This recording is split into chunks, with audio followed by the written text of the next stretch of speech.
Welcome all the participants of the 2021 APEX GRM Regulatory Science COE workshops. This section is a self-learning on the Thailand's example of good submission practice integration into the STARx, which is Regulatory Affair Professional Competency Framework in Thailand. And we talk on the topics of the reskill and upskill in the situation of COVID-19. I introduce myself. I'm Dr. Nopadon Achimatira from Thai Self-Medication Industry Association. And this is the part of the special lecture that we share the experience on how we make the good submission practice into a reality within the professional of regulatory affairs. So the content that we're going to cover will be related to the new skill that is required within the life science industry in 2030. And then after that, we'll talk about the COVID-19, why it's required us to reform ourselves, reform our competency.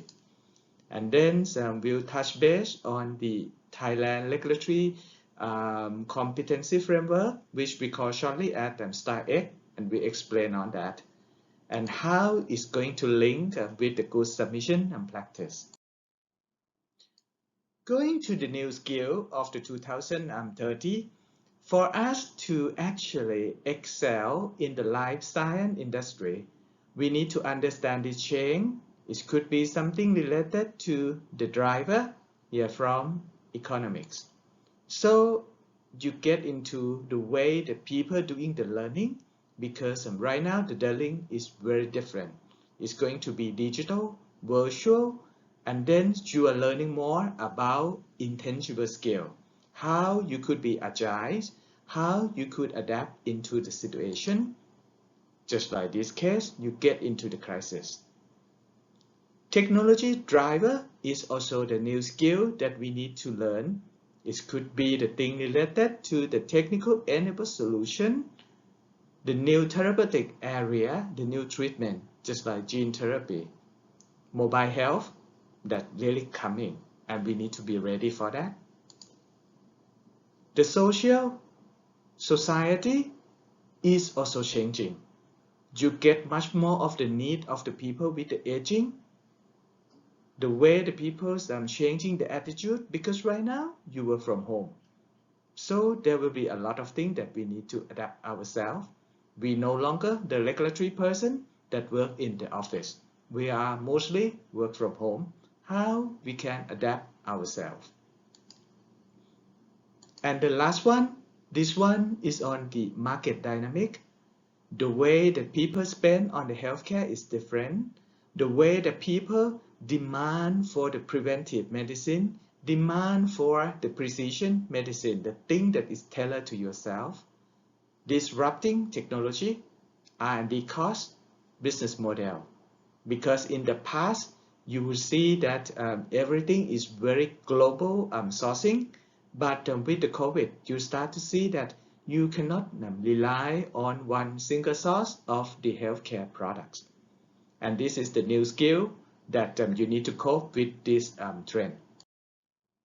And with the COVID, it make the thing even faster, because you need to just like adapt or the approach, digitalize approach.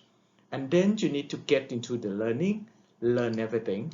And this one, you get a new skill of the distant economic.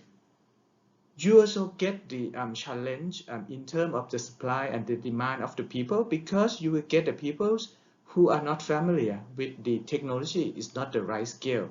How we get the people who can survive in this situation. Supply chain also change. So we need to reskill ourselves. We need to learn the skill that we never know before. The skill that we know, we need to upgrade it. We need to make it even better and be excel in that area. And this is the project that the organization of regulatory affairs profession in Thailand have done. We are developing the project called STARx. It stands for strategic training and accreditation of regulatory excellence. This project is sponsored by RAPAT, IAPAT, and this one is Regulatory Affairs Pharmacists Association of Thailand. We developed the handbook, the framework of Regulatory Affairs Competency Framework. And this is the version 1 that we launched last 2 years. We really want you to have a look at this. You can get into this QR code, scan this, get the whole book. It's downloadable. We make it available to public. It's bilingual. You can learn about the framework that we put. And it's very crucial for regulatory affairs pharmacists or any other regulatory affairs profession to develop themselves in terms of competency in different areas. And this is the way that we develop. We conduct the workshops, we run the meetings. We work from 2016, get the feedback from the profession, make everything ready, and then we get the first version of the Regulatory Affairs Competency Framework, or we call it IACF, which is under the project STARx by 2020. And what actually inside this framework? If you have a chance, go and download the QR code to get the book. You will see the competency domain, which currently we have 8 domain, which starting from the regulatory and then get into the soft skill, just like management and skill. The competency that has been put into the STARx are categorized as 2 types. One type is the competency, which is compulsory. So it means that to be the good regulatory, you should have it, develop, and then be excellent in that. The second one is the optional competency. This one could be the added responsibility of the role. It will make you even much more effective in terms of regulatory affair or extend your career. So every competency that we have in the book also indicate whether this one is compulsory or this one is optional. Another thing is also very interesting, which I think is the good concept that the good submission practice competency will get the benefit from our STARx. We also differentiate the competency level according to the level of the regulatory person. It's starting from the level 1, the new entry, that could be in the position of regulatory affairs officer, executive, and then get into the level 2 with a bit of experience, 1 or 2 years. That one is the level of associate. And then when the people start to have people management responsibility, we call the person as manager, and that one is the level 3. And then the last level is the level of the director or head or lead of the department. So this role really need to integrate not just only the regulatory competency, but also very high skill in management competency at the same time. Going into the deep dive of the competency model, starting from the domain 1, this domain talking about the framework and strategy is essential that regulatory person know the regulations, know the environment, and then be able to apply it to the regulatory solution throughout any product life cycle. This is the difference between STARx and good submission practice, because we cover every touch point of the regulatory, not just only at the registration stage of the work. The second one is the product development and registration. This one is very clear. It's very close to the theme of this conference on good registration management. So this one, the people who work in regulatory need to know the product development and registration. The third one is on the variation, post-approval, post-marketing. What is the regulatory requirement that you would need after your product has been successfully registered and then launched in the market? The fourth one is the scientific and health concept. So we are talking about the scientific principle related to the products, related to the therapeutic area, the way that you understand the public health system. Everything is very important in this domain because it will make you be able to drive your function.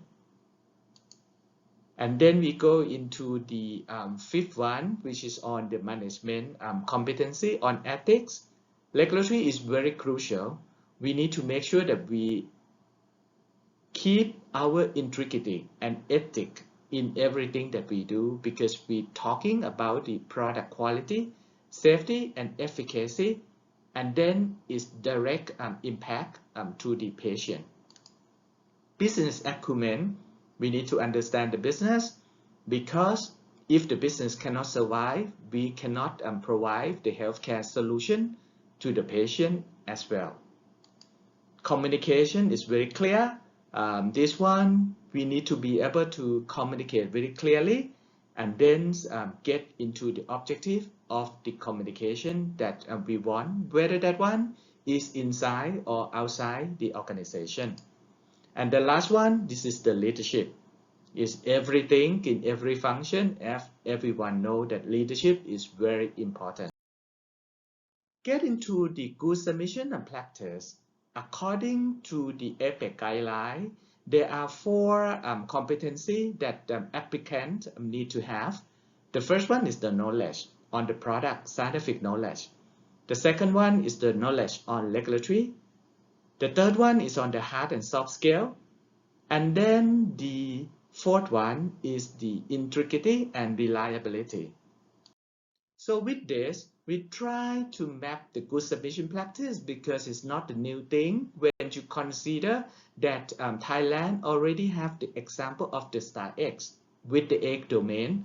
So we're starting from the good understanding of the regulation, and this one touch point to the domain 1, 2, and then 3. And then we get to the second part, which is the product knowledge. Is get into the domain number 4 that we already have in STARx model. And then the item number 5, this one corresponding to the good submission and competency on integrity and reliability. And the last part, it touch point the domain number 6, 7, and 8 on the hard and soft skill. And this one is the mapping that we really see that good submission practice is fully integrated into STARx compliance that Thailand regulatory profession has set it up.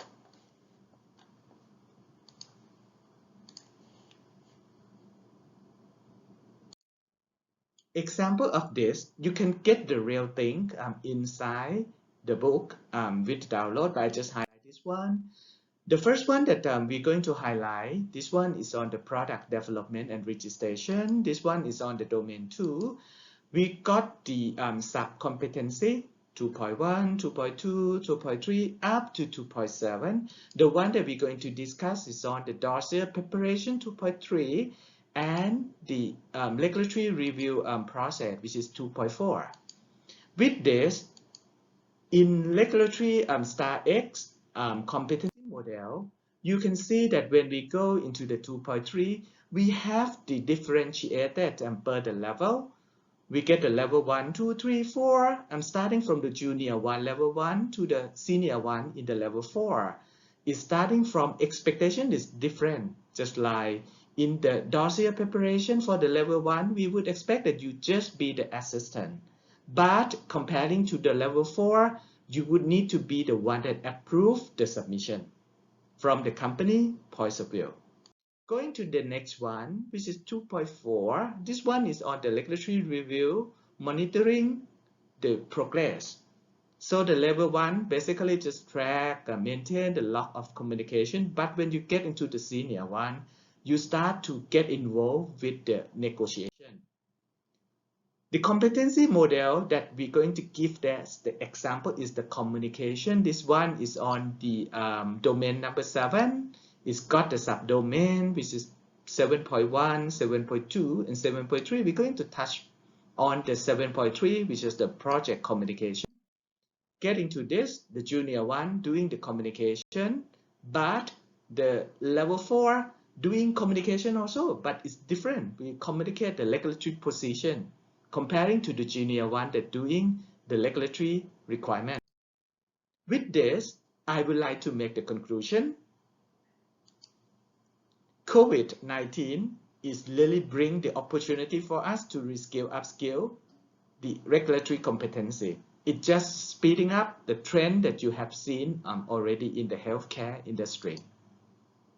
The second one that I want you to get them from this self-learning is that competency framework is the essential thing for the people to use to develop your career.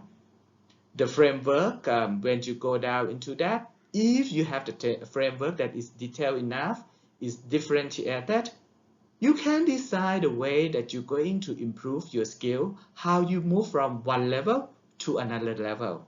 And eventually you use that concept together with the good submission practice.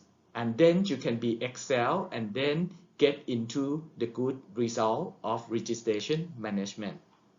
So I really see STARx as the very good example from Thailand that they're really proud to share with all of us. It really promotes good regulatory practice and also transform the thing that we always talk as the theory into the practice.